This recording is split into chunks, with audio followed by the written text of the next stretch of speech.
Hey everybody, this is Joe. Thank you for watching my Giga-Texas construction update video. For today, I thought I would talk a little bit more about what we are seeing on the east side of casting, specifically with the recycling efforts of all of these old wheels and aluminum items.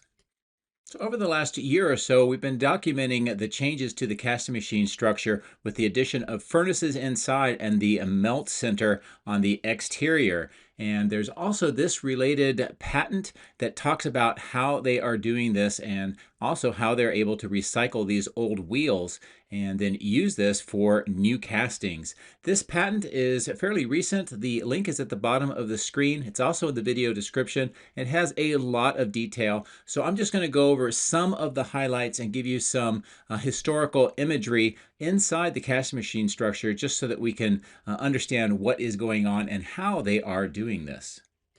About a year ago, I did this video where I looked in depth about what was going on inside the casting machine structure with new gigapresses, but also the new furnaces that were being installed at that time. Here's some images showing you what they look like. This is kind of in that east bay of the Gigapress or the casting machine structure, and this changed view here will give you a better idea of what it looks like. But this is where they are doing all of the melting of the aluminum that we're seeing accumulating on the outside of the casting machine structure. Now, referring back to the patent, we can see the core innovations of this system. There's a two-chamber melting and heating design which divides the furnace into a dedicated melting chamber optimized for solid feed and direct immersion heating, and that uses up to 3,000 kilowatts. It also has forced circulation melting loop has a pump, and it actively circulates large volumes of the hot molten aluminum, and it has an integrated cleaning system built into the overall design as well. Referring back to my footage, you can see these collectors that go on the top of the furnace, and this helps direct the heat energy up and out of the furnace and then through a flue on the roof. This is also a couple of views of those installed into the system, and this would have been about 1 year ago. Looking back at the patent, we can see that the furnace system is designed for efficient and continuous melting processes and optimized into chambers and components for high temperature operations. It has a melting chamber, a heating chamber, and it also has an optional holding section. And this image gives you a few ideas of what that looks like. It also has a feeding unit, an immersion heating section, circulation pumps, as we talked about earlier, the cleaning elements, and also laser sensors within the entire operation. And referring back to my historical imagery, this is a map that I put together of the casting machine structure showing where those furnaces are located. And once again, through the windows, about a year ago, this is what the installation looked like as they were continuing the process of assembling the furnaces. Referring back to the patent one more time, a few more images and also some details. This kind of shows you the heated molten bath, the circulation to the melting chamber, and also feeding of solid material into the overall structure for that melting process. They use submersion melting, and as we talked about, the lasers and also circulation back towards the heating chamber. This figure shows you the kind of flow diagram of how the material is processed. And they also have the ability to kind of skim off the impurities or other materials that are not needed for the castings. And they want to make sure that they get the raw aluminum that is able to be processed so that they have the right mixture and formula for castings. And finally, looking back at some imagery, the item on the left, the silver and red, is a industrial skimming machine. Here's a closer view of what that looks like. This is before it was moved inside. Another close view. And this is used to skim off the material floating on the top of the aluminum, very similar to what we see with this image here. And hopefully this discussion with the patent documents and the links so that you can get more detail gives you a great idea of what we're seeing and how they are able to recycle those aluminum wheels that we see on the side of casting today. So anyway, hope that you enjoyed this brief discussion about what we are seeing and how Tesla is using this scrap aluminum and wheels for future castings. If you would like to support my efforts, please consider using these links, which will be in the video description. If you are considering purchasing Starlink, I would recommend that you use my referral link at the bottom of the screen. Don't forget to hit the like and subscribe buttons on my YouTube video, as this helps as well. Thank you. My drones are ready and raring to go. Let's go flying over Giga-Texas.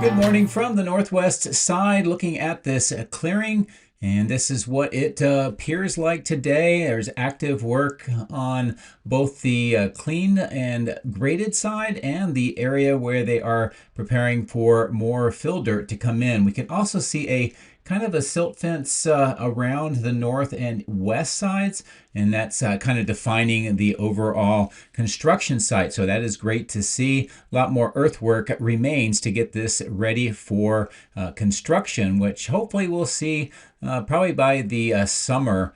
And then we'll be able to verify for sure what it is they are building.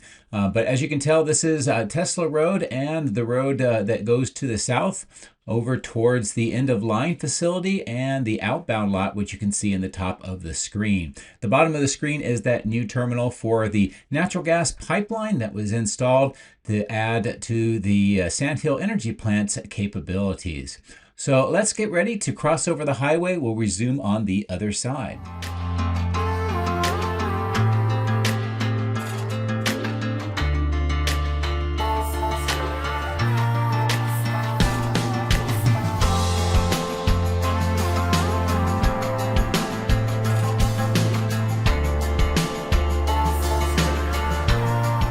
Here's a nice look at that new road with the bend and that small kind of bridge. And underneath the power lines, this is again to allow the concrete trucks to access this concrete batch plant and be able to get to and from, while the old access point on the left-hand side of the screen next to the switchyard is being prepared for construction. So nice to see this, and I love the lighting here this early morning. Now what you will notice on the clearing area here coming up on the center and left of the screen is there's a lot of water because we've had some heavy rainstorms come through the area very recently. And that's why this pond was put into place and is being used right now because of all of the runoff of the water. Now we do see that the Central Support facility is continuing to come along. A lot of deliveries of steel parts today, and those are being distributed around where they're going to be used near the footings. They continue to do the assembly from the south to the north, and there's a section right in the middle of the screen where additional footings need to be excavated and then have the rebar cages put in. You can see those little circles on the ground. Those are where the piles are placed to support those footings. And it looks like more work on this northeast corner of the perimeter grade beam. As I pan the drone around, you can see the remnants of all of the water. There's a new fence that's being installed at the bottom of the screen in that small area. And then we can tell where the silt fence is, that kind of black small little wall that goes around the area, and that shows where most of the construction is underway at the moment. We also can see these steel corrugated pipes and other pipe segments that are going to be used for the water management system around this area. And of course, they have more of them here on the east side of that cell test lab, that small steel structure we see on the right. Now I'm going to get up close to the crash test facility. We'll get some good views of what is going on here. There is extensive amount of crash testing that is continuing, and they're doing all various vehicles, Cybertrucks, Model Ys, and even other models that Tesla sells that are not built here. This is what it looks like right now. You can tell many of those vehicles with the black and white stripes and markings for the crash testing along that wall. We see that gray rotisserie not being used at the moment, and there's a Cybertruck nearby there. And this shows you just the number of Cybertrucks that have been crash tested as well. And some more of the wheels or tires at this south end, just where that dunk tank is located. So I'll bring the drone up to a higher altitude and we'll take a look at what this entire facility looks like here on the east side. And as I pan around where the Tesla road will be extended through next to those trees, and then continue to pan over, this is what the east side looks like with all of these trailers and vehicles. Also the green tree section, which I do hope that they keep. That's one of the last remaining features of the original landscape on this side of the site.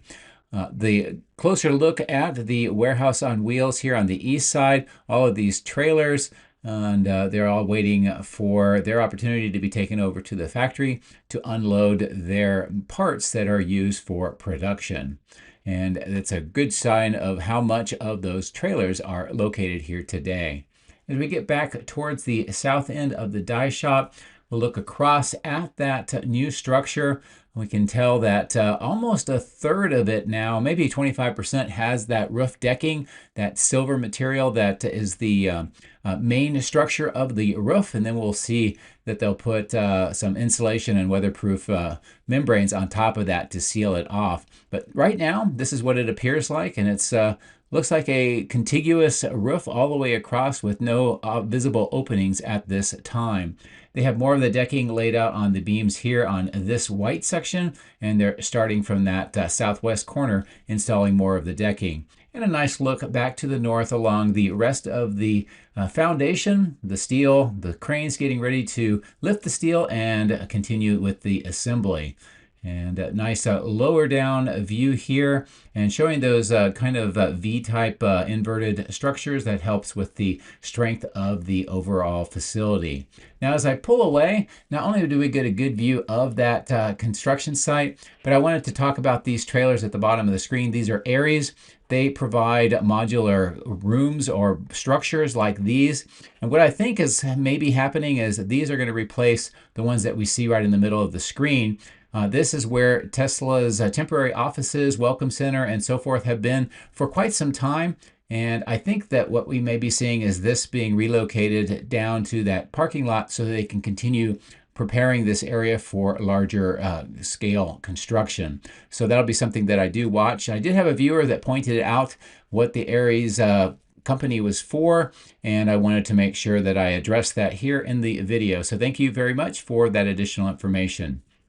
We can see that the telephone poles with those islands still have not been removed yet, but I think their time is getting very soon when we can see all of that removed and they can prepare this entire site for grading and then construction.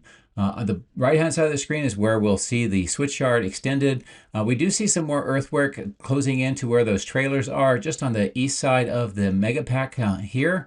And some people ask, are they going to put in even more Megapacks? And I don't have any information on that right now, but there's certainly plenty of room to do so. What they are doing, though, here on the Megapack 2 site is continuing with the electrical connections between the Megapacks and the transformers.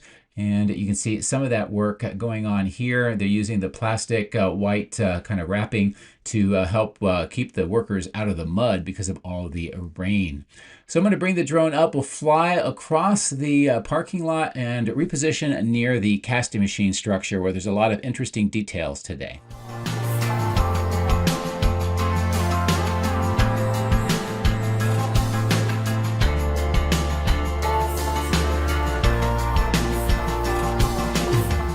Now, if you watched the intro, we talked a lot about this melt center and what it does in the furnaces on the inside. What we can tell is that there is a lot of that scrap aluminum on the left-hand side in those bins, and on the right is more of the scrap wheels that are being melted down. In the foreground, we can see a lot of these rack mounts with many of the castings, and much of what we're seeing directly ahead of us are either Model Ys or the Cybertruck or the Cybercab, excuse me, front castings on the ground, and then a lot of these Cybercab rear underbody castings in those rack mounts. And then on the left-hand side of the screen is more of the Model Ys. And as I continue to pan the drone around, you can just get a good sense of just how many castings are in place here and ready for the production. It just continues all along this length of the building. It also wraps around to the north part of the building as well. Now, as I keep the zoom in, I'll pan to the south along the east side. You can see that work at that secondary entrance. More materials being put up on that platform. And of course, the old testing and calibration lot. Other than the employee vehicles that are doing their charging right in the middle, the rest of the lot is empty.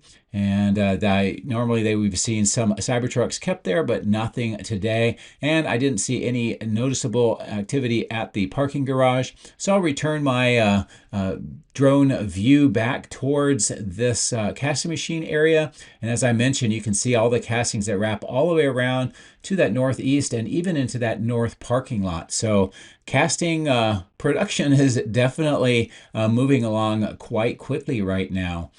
As we pass over the baghouse filtration plant, kind of look down, and I'm going to reposition the drone and try to give you some lower altitude views of the castings and the recycling operation.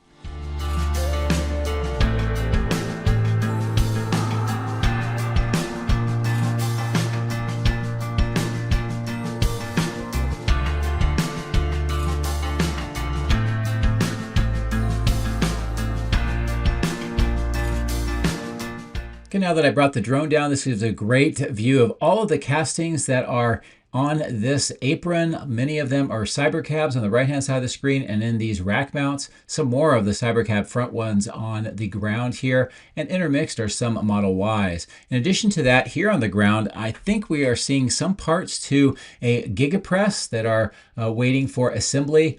And those are those white items that you see on the right-hand side of the screen. And of course, here is all of the aluminum that's being recycled. We also have those kind of rectangular bundles that have been made, plus all the wheels that are going to be melted down. And again, we did talk about this a little in the intro, and I also showed you the patent. I would recommend you take a look at that to get a lot more information about what is going on. As we continue to fly along the northeast side of the factory, you can get a good sense of the operation with the castings. And as I mentioned, there are a lot of them, and it's expanding all over the northeast and east side of the factory today. In fact, I'll fly over to this north parking lot and show you some of these. Most of these are Cybertruck, and we can see the front castings in many of those bins right in the middle of the screen, and then a lot of empty bins at the moment. At the time that we flew the drone, but this is how they are trying to manage just the number of castings, and as production is being prepared for new vehicles, just how they're trying to do this operation. So we pass along the north part of the paint shop and head over past the 4680. We see some deliveries being done on the ground level and a crane getting ready to lift up some items. Perhaps we just missed a delivery with that blue truck with the heavy lift trailer, and more will be coming later today. As we fly along the berm, we can see how the operation with the trenching and installing the pipes is coming along, and it's continuing to proceed to the south, getting closer to the American flags. And as I turn back here, just kind of a delivery going on inside that open section, and this is a part of that 4680 cell portion. We see that blue bin with some more of the recycled cans from the 4680s. Here's a closer view of the trench work that is underway here along the berm. A good view of one of the pipes on the right-hand side of the screen that is being installed, and as they're preparing to go further to the south. I did notice that this new platform and kind of receiver door on that third floor is very busy today. You can see the types of materials that are being delivered. It looks like it's relatively a lightweight material, so it may be a part of materials that are used for the expansion work that is going on inside. I'm going to turn the drone back to the south. We'll fly along the roadway, and I wanted to reposition the drone so that we can look at where the Model Ys are exiting the factory. Of course, The moment that I chose to come here, there really wasn't much as far as vehicles exiting at the moment, but with the autonomous driving, it's kind of changed the whole process where we used to see a bunch of the Model Ys queue up waiting for the drivers to come back. Now they just exit and drive themselves, so it doesn't have any bottleneck here whatsoever. But it does make it a little bit difficult to get an idea of what the rate is for production. However, across the road, we'll see next to the end-of-line facility just lines and lines and lines of brand new vehicles. So production is definitely moving along pretty well today. We'll go ahead and get ready to cross over the highway, and I'll show you some of that closer up here in a moment.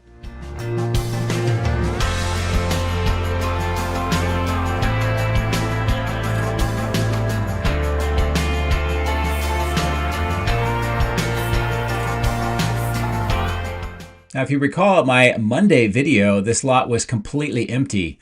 Now we see a lot of Model Ys and Cybertrucks on both the east and the west side, and you can clearly see the transport trailer lanes that line up for each of these vehicle kind of parking areas so they can load them up onto the vehicles.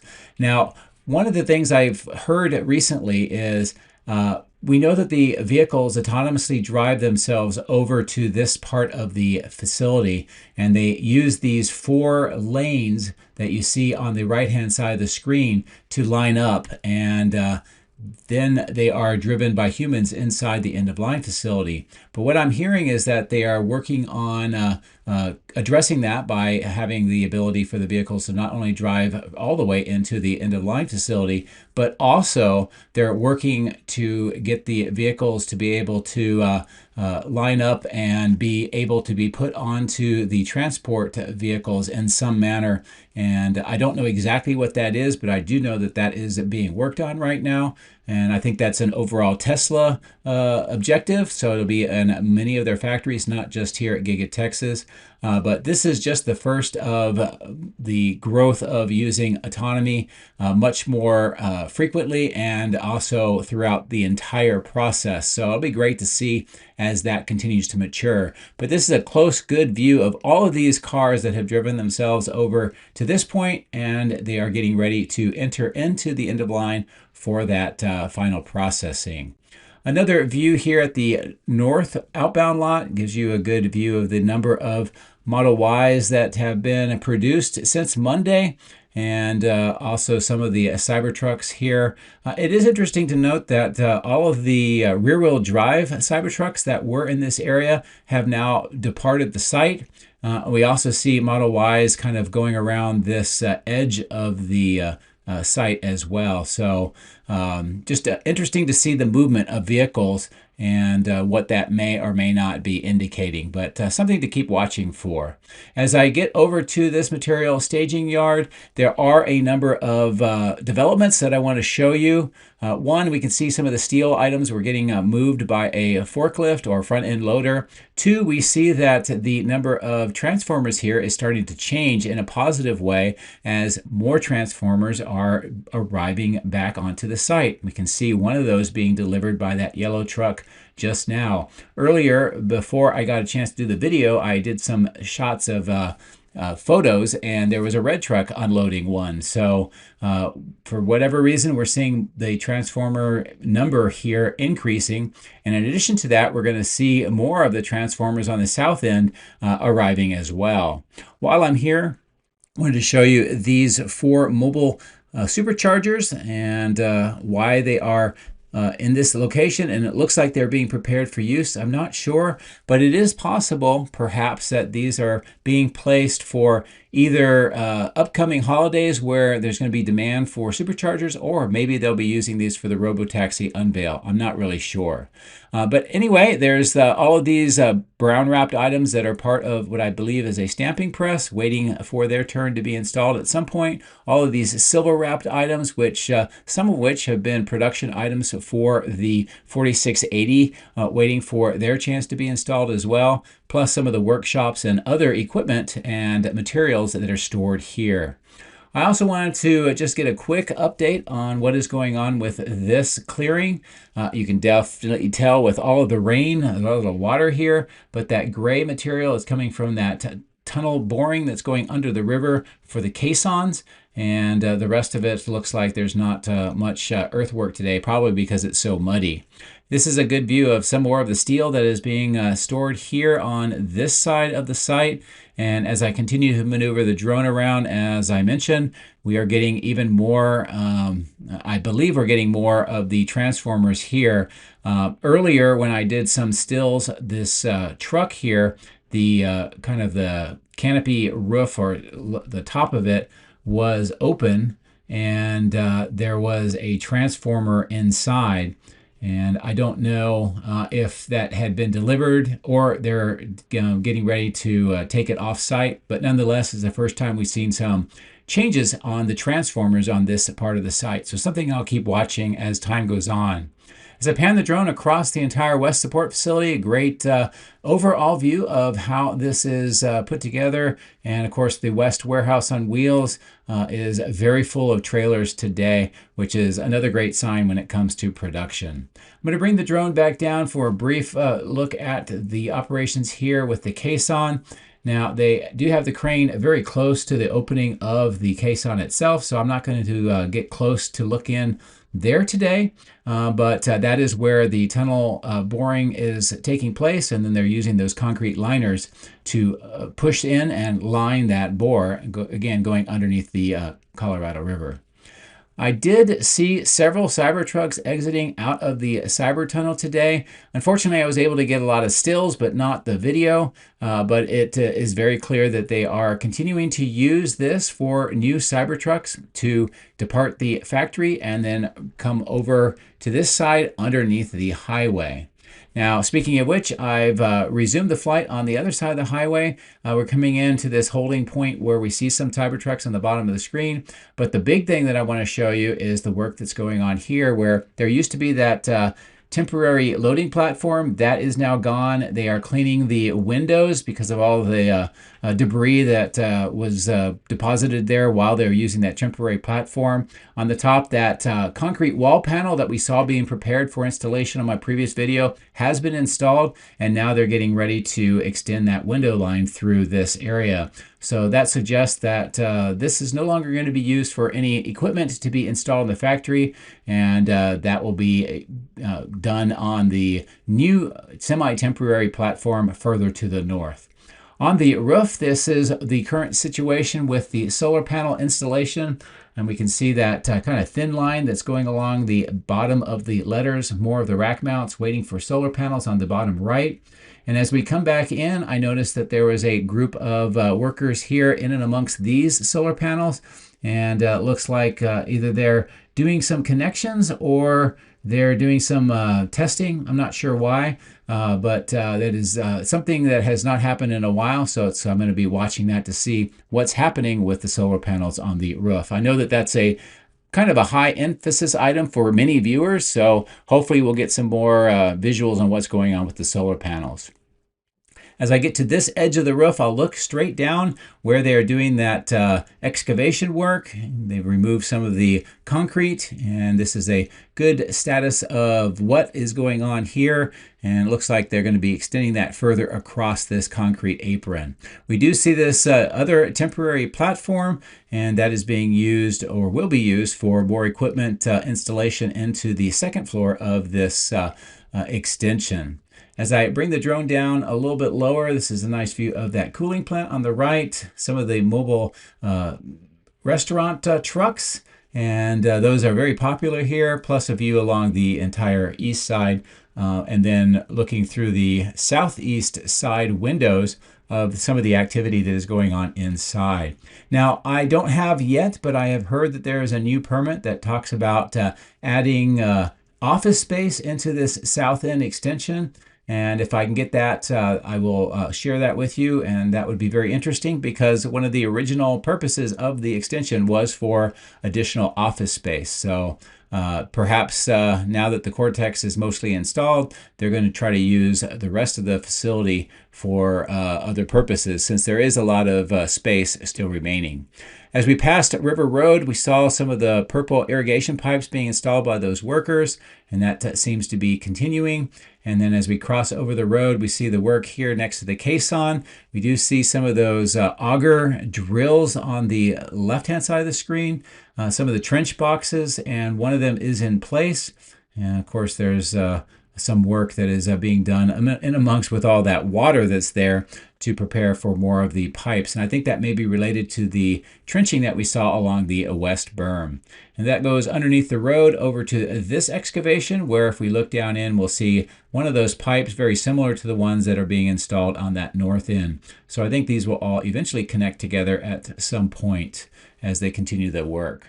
So I'm going to reposition the drone here to give you a nice view from the southwest to the northeast across the main factory.